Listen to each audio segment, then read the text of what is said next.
অন্তর্বর্তীকালীন সরকার গঠনের আর মাত্র হাতে ১.৫ ঘন্টা সময় আছে, অর্থাৎ 8:30টার দিকে কিন্তু অন্তর্বর্তীকালীন সরকারের প্রধান উপদেষ্টা সহ যারা সদস্য আছেন তারা কিন্তু শপথ নেবেন। এবং ইতিমধ্যে কিন্তু আমরা যেটি জানতে পেরেছি যে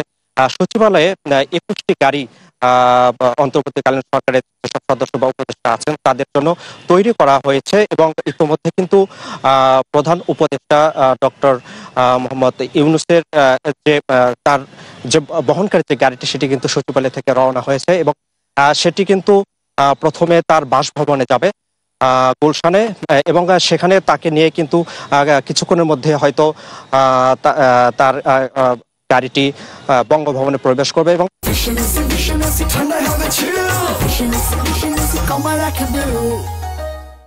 ইতিমধ্যে কিন্তু এই দরবার হলে বঙ্গভবনে দরবার হলে শপথকে কেন্দ্র করে যে আনুষ্ঠানিকতা সবকিছু কিন্তু শেষ করা হয়েছে, এবং এখানে যে 400 জনের মতো অতিথিকে আমন্ত্রণ জানানো হয়েছে তাদের মধ্যে অনেকেই কিন্তু ইতিমধ্যে পৌঁছে গেছেন, এবং সবাই অধীর আগ্রহে অপেক্ষা করছেন যে কখন প্রধান উপদেষ্টা হিসেবে মনোনীত ডক্টর মোহাম্মদ ইউনূস আসবেন।